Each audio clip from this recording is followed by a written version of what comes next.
네, 안녕하세요. 미국에 있는 친구와 함께 미친 주식 정보를 같이 나누는 시간을 가질 텐데, 오늘은 특히 미국 연준, 거기서 기준 금리에 관한 이야기를 하였습니다. 거기서 관해서 하나씩 여러분과 함께 자세히 알아가 보도록 하겠습니다.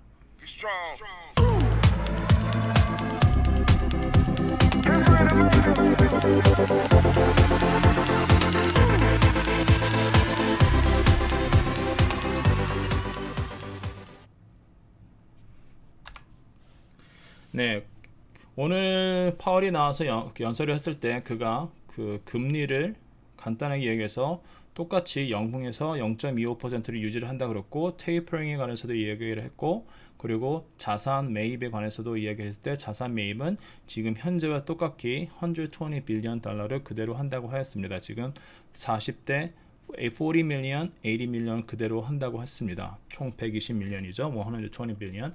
여기서 하나씩 짚어가 보도록 할게요.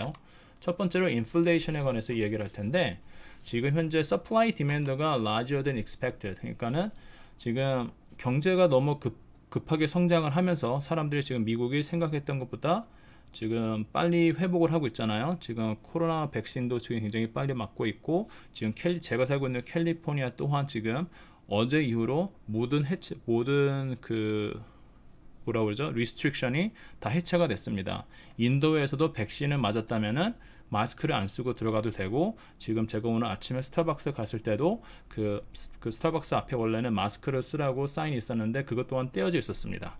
그러면서 사람들이 서플라이 돈을 쓰게 되고, 지금 제가 저번 주에 몰을 갔을 때도 엄청난 사람들이 많은 쇼핑을 하고 있었거든요. 그러면서 그런 서플라이 디맨드에서 지금 서플라이가 예상을 못하고 그 되게 쇼리지가 있는 거죠.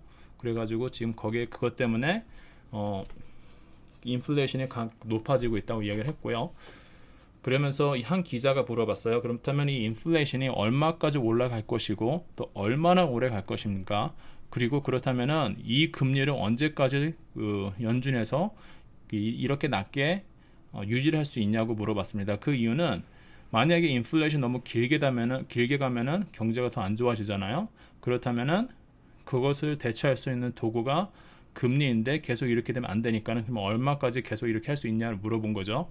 거기에 대해서 파월이 대답하기를 두 가지로 예를 들어서 이야기를 했습니다. 첫 번째 럼버예요. 그게 무엇이냐면은 지금 럼버처럼 지금 현재의 상황이 잠깐 이렇게 올라갔다가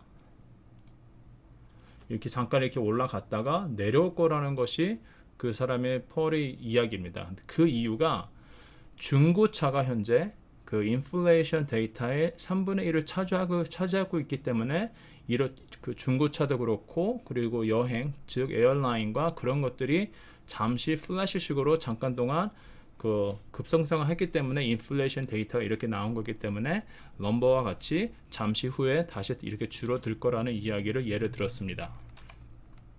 하지만은 그 사람은 이야기는 언제까지 갈 거라는 이야기는 하지 않았어요. 잠시라는 이야기만 하고, 그리고 생각보다 자기가 4월인가 3월 달에 이야기했던 것보다 높은 것은 사실이라는 것을 인정을 했습니다. 그리고 또한 이것이 잠시만 갈 거라는 것을 다시 한번 이야기해 줬던, 자기가 왜 그렇게 생각하는지 예를 들었는데 그 이유가 웨이지 갭이에요. 그러니까 사람들의 그 미니멈 가장 낮게 받을 수 있는 봉급이 얼마냐에 따라서 그게 되는데, 지금 이 사람이 이야기하기를 모든 잡 섹터가 웨이지 갭이 있는 것이 아니라 그 한 부분적으로 섹터에 미니멈 웨이지 갭이 있기 때문에 이것을 봤을 때 1970년대인가 60년대에 있었던 인플레이션 그때의 당시와는 많이 틀리기 때문에 자기네들이 생각하기에는 이것은 잠시 있는 플래시한 금방 끝날 거라는 이야기를 했습니다. 그러면서 제가 여기서 데이터를 보여드리고 싶은 것이 이것이 연준에서 나온 데이터인데, 이들이 3월 달에는 그 2.4%로 예상을 했었어요. 하지만 지금 현재 3.4%로 올라갔죠. 근데 여러분들이 주목하셔야 될 게 바로 이 부분입니다. 여기인데, 지금 이들이 지금 예상하기에는 저번에 예상했을 때는 2.2에서 2.4였지만 지금 현재 3.5까지도 예상을 하고 있어요. 그 다음에 그 다음 연도에는 이렇게 떨어지는 것을 볼 수 있습니다. 그만큼 경제가 빨리 성장을 한다는 거겠죠. 그리고 그 이후에는 2.0%까지 내려간다는 것을 하는데, 근데 이 숫자를 잘 기억하셔야 돼요. 왜 그러냐면은 이 숫자가 여기까지 내려갔을 때 이들이 금리를 올리는 조건이 형성이 되거든요. 그것이 무슨 말인지 제가 좀 이따가 다시 자세히 설명을 해 드리겠습니다. 자, 첫 번째, 그 전에 말씀드리고 싶은 것은, 그리면서 금리에 올리는 것에 대해서 투표를 했잖아요. 얘네들이 이 투표의 숫자인데 2021년에 올리지 않는 것은 만장일치로 체크됐습니다. 하지만은 틀린 것이, 저번 그 투표와는 틀린 것이, 저번에는 투표했을 때 4명만이 금리를 2022년도에 올리자고 했었어요. 근데 지금 약 7명으로 늘어났습니다. 그리고 0.5%까지 올려야 된다, 그리고 더 올려야 된다는 사람들이 이렇게 늘어난 겁니다. 그리고 2023년에는 보시다시피 13명이 올리자고 한 거죠. 그리고 그 이후에는 2%까지 다시 올라갈 수 있음을 볼 수가 있습니다.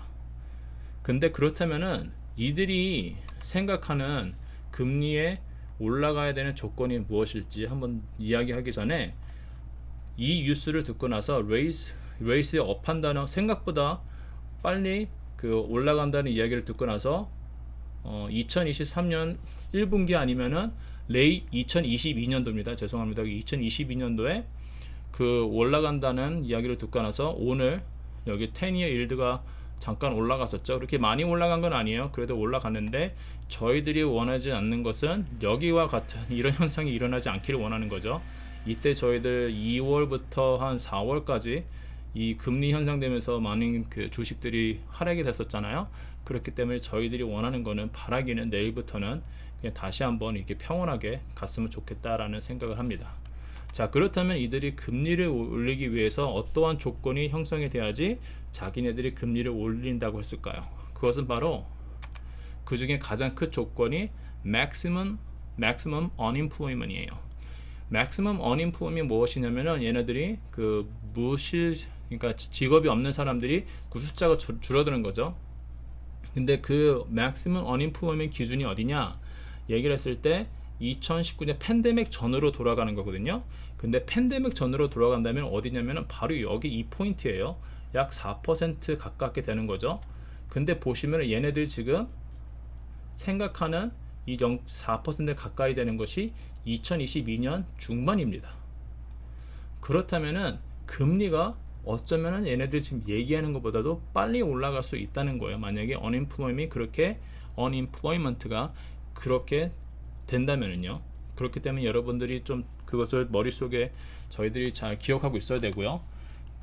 그리고 지금 현재 또한 그 오늘 데이터 오늘 발표한 거에서도 지금 현재 저번 4월 달이죠. 4월 달에 발표한 것보다 1분기를 앞당겨서 지금 금리를 올린다 그랬거든요.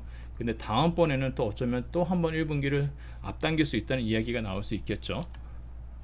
자, 그렇다면 테이퍼링이 무엇이냐면요. 테이퍼링은 먼저 알아야 되겠죠. 그 경제가 회복되기 시작하면서 이제 그들이 조치했던 그 금리 같은 것을, 낮았던 것을 다시 이제 회복을 시키는 거예요. 그리고 여태까지 채권들을 다시 한번 점점 줄이는 거죠. 축소하는 거죠. 그런 것을 테이퍼링이라고 합니다.